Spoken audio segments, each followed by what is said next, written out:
ఆదిపర్వం కథలో మరో అంకానికి స్వాగతం. ఈరోజు మనం చూడబోయే కథ గర్వం, పగ, ఇంకా విధి. ఈ మూడు ఒకరి జీవితాల్ని కాదు ఏకంగా రాజ్యాల భవిష్యత్తునే ఎలా మార్చేశాయో చూద్దాం. ఒక చిన్న అవమానం ఒక పెద్ద కథకు ఎలా దారితీసిండో తెలుసుకుందాం. ఈ ప్రశ్న మనల్ని ఆలోచింపజేస్తుంది గదూ. గౌరవం కోసం ఎంత దూరమైనా వెళ్ళొచ్చు. మరి మన కథలోని దేవయాని, శర్మిష్ఠ వాళ్ళిద్దరూ తమ గౌరవం కోసం ఎంత దూరం వెళ్లారో వాళ్ల కథేంటో చూద్దాం పదండి. సరే, కథ ఎక్కడ మొదలైందంటే ఓ అందమైన ప్రశాంతమైన సరస్సు ఒడ్డున. అక్కడ ఇద్దరు రాచకన్యలు దేవయాని, శర్మిష్ఠ వాళ్ల చెలికత్తెలతో కలిసి సరదాగా జలకాలాటలు ఆడుకుంటున్నారు. అంతా ప్రశాంతంగా ఉంది.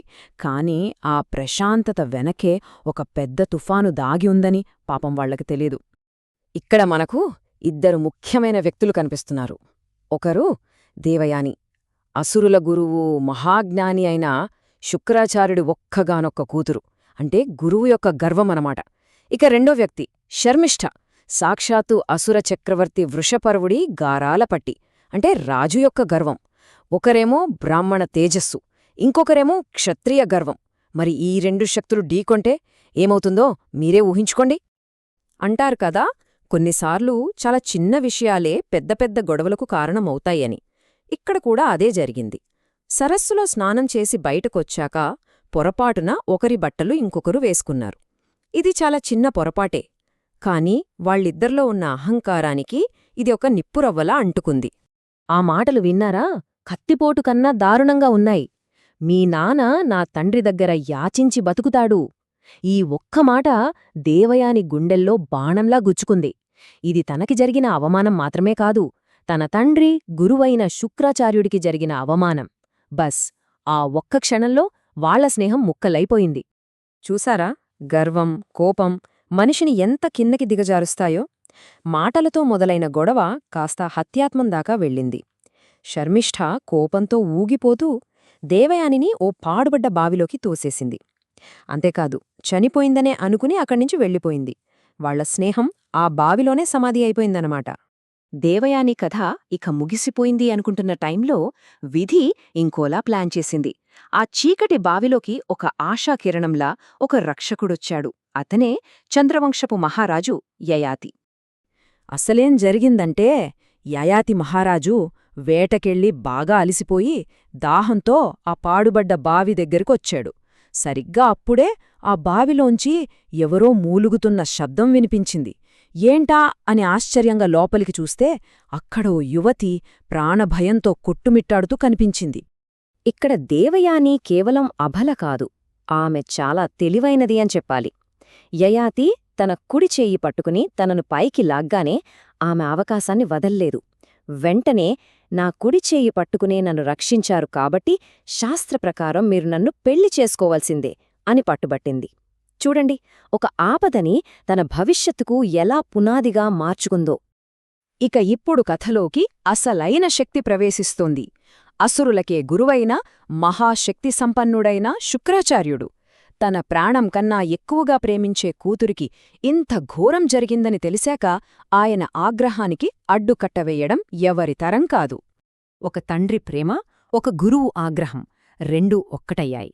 శుక్రాచార్యుని కోపం ఒక అగ్నిపర్వతంలా అసురరాజ్యం మీద విరుచుకుపడటానికి సిద్ధమైంది. ఇది కేవలం కూతురి మీద ప్రేమ కాదు, ఇది ఒక గురువు తనకి జరిగిన అవమానానికి ప్రతిస్పందన. ఆయన ఒకే ఒక్క నిర్ణయం తీసుకున్నాడు, ఇక ఈ అసురులని వదిలేసి వెళ్ళిపోవాలి. ఆ మాట వినగానే వృషపర్వుడి గుండె ఆగినంత పనైంది. ఎందుకంటే శుక్రాచార్యుడు లేకపోతే అసురులకు దిక్కెవరు? దేవతలను ఓడించడానికి వాళ్ల దగ్గరున్న ఏకైక అస్త్రం శుక్రాచార్యుడు మృతసంజీవని విద్య. ఆయన గనక వెళ్ళిపోతే అసుర సామ్రాజ్య పతనం ఖాయం. ఆ క్షణంలో ఆ చక్రవర్తి పూర్తిగా నిస్సహాయుడైపోయాడు. ఓ మహాచక్రవర్తి, ఒక గురువు కాళ్లమీద పడ్డాడు. తన కిరీటాన్ని, గర్వాన్ని, అధికారాన్ని అన్నిటినీ పక్కనపెట్టి వృషపర్వుడు శుక్రాచార్యుణ్ణి క్షమించమని వేడుకున్నాడు. తన రాజ్యం కోసం, తన ప్రజల కోసం ఆయన ఎలాంటి అవమానానికైనా సిద్ధపడ్డాడు. ఇప్పుడు సమయం దేవయాని చేతుల్లోకి వచ్చింది. పగ తీర్చుకునే సమయం. కాని దేవయాని కోరుకుంది శర్మిష్ఠ చావు కాదు, అంతకంటే ఘోరమైన శిక్ష, తన గర్వాన్ని, తన అస్తిత్వాన్ని పూర్తిగా నాశనం చేసే శిక్ష విధించాలనుకుంది. దేవయాని కోరిన కోరిక వింటేనే ఒళ్ళు గగుర్పాటుకు లోనవుతుంది. ఒక రాకుమారి ఇప్పుడు తనకు దాసి అవ్వాలి. తన రాజభవనంలో మహారాణిలా బతకాల్సిన శర్మిష్ఠ 1000 మంది దాసీలతో కలిసి దేవయాని కాళ్ల దగ్గర సేవ చెయ్యాలి. ఇది గర్వానికి విధించిన మరణశాసనం. శర్మిష్ఠ ముందు ఇప్పుడు 2 దారులున్నాయి. 1 తన గర్వాన్ని కాపాడుకుని రాజ్యాన్ని బలిపెట్టడం. 2 తన గర్వాన్ని చంపుకుని తన ప్రజలను కాపాడుకోవడం. ఆమె ఒక నిజమైన యువరాణిలా ఆలోచించింది. తన ప్రజల కోసం తన సర్వస్వాన్ని త్యాగం చేయడానికి ముందుకొచ్చింది. దాస్యానికి ఒప్పుకుంది. సరే, దేవయాని పగతీరింది, యయాతితో పెళ్లికూడా జరిగింది. అంతా సెట్టయిపోయింది అనుకున్నారు. కాని ఈ పెళ్లికి ఒక ప్రమాదకరమైన షరతు ఉంది. ఆ షరతే భవిష్యత్తులో రాబోయే పెను తుఫానుకు కారణం కాబోతోంది. ఒకే రాజభవనం, కాని 3 జీవితాలు, 3 రకాల మనస్తత్వాలు. యయాతి మహారాజు, దేవయాని మహారాణి, ఒకప్పటి యువరాణి శర్మిష్ఠ, ఇప్పుడో సాధారణ దాసి. వాళ్ల మధ్య ఉన్న పగ, అసూయ, అణిచిపెట్టుకున్న కోరికలు ఆ రాజభవనం గోడల మధ్య నిశ్శబ్దంగా రగులుతూనే ఉన్నాయి. కూతుర్ని అప్పగిస్తూ శుక్రాచార్యుడు యయాతికి ఒక చాలా స్పష్టమైన, కఠినమైన హెచ్చరిక చేశాడు. రాజా, చూడు, శర్మిష్ఠ అసురరాజు కూతురు.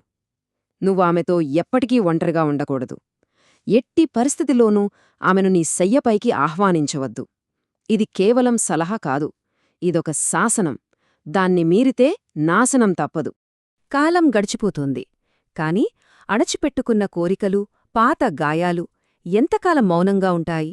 శుక్రాచార్యుడు పెట్టిన ఆ పవిత్రమైన షరతు నిజంగా నిలబడుతుందా, లేక మనిషి బలహీనత ముందు అది ఓడిపోతుందా? కొన్ని సంవత్సరాలు గడిచిపోయాయి. దేవయానికి 2 కొడుకులు పుట్టారు. ఆమె మహారాణిగా తన జీవితాన్ని ఆస్వాదిస్తోంది. కాని శర్మిష్ఠ పరిస్థితి మాత్రం మారలేదు. ఆమె యవ్వనం ఒక దాసిగానే కరిగిపోతోంది. సరిగ్గా అలాంటి సమయంలో ఒకరోజు అశోకవనంలో ఒంటరిగా ఉన్న యయాతిని చూసింది. తన విధిని మార్చుకోవడానికి ఇదే సరైన అవకాశం అని ఆమెకు అనిపించింది. శర్మిష్ఠ మాటల్లో ధర్మముంది, ఆవేదన ఉంది, ఒకప్పటి స్నేహం కూడా ఉంది. మహారాజా, మీరు నా స్నేహితురాలి భర్త, అంటే నాక్కూడా భర్తతో సమానం. నేను రాజవంశంలో పుట్టాను. నా వంశం నాతోనే అంతరించిపోకూడదు. దయచేసి నాకొక బిడ్డను ప్రసాదించండి అని వేడుకుంది. అది కేవలం ఒక కోరిక కాదు, అది తన అస్తిత్వం కోసం ఆమె చేస్తున్న పోరాటం. శర్మిష్ఠ మాటలు విన్నాక యయాతి ఒక పెద్ద ధర్వసంకటంలో పడ్డాడు. ఆమె వాదనలో న్యాయముందనిపించింది. ఆ ఒక్క క్షణంలో మామగారైన శుక్రాచార్యుడికి ఇచ్చిన మాటను పక్కన పెట్టేశాడు. అతను ఆమె కోరికను అంగీకరించాడు. ఆ ఒక్క అంగీకారం వాళ్ల ముగ్గురు జీవితాలనే కాదు, రాబోయే తరాల భవిష్యత్తును కూడా మార్చేయబోతోంది. ఒక ప్రమాణం బద్దలైంది. ఒక రహస్య సంబంధం మొదలైంది. రాజభవనంలో ఓ పెద్ద రహస్యం దాగి ఉంది. కాని అంటారు కదా, నిప్పుని, నిజాన్ని ఎక్కువ కాలం దాచలేమని. మరి సర్వశక్తిమంతుడైన శుక్రాచార్యుడికి ఈ నిజం తెలిస్తే ఏమవుతుంది? యయాతికి శాపం తగులుతుందా? దేవయాని పగ ఎలా ఉంటుంది? ఈ ప్రశ్నలన్నిటికీ సమాధానాలు మనం తర్వాతి భాగంలో చూద్దాం.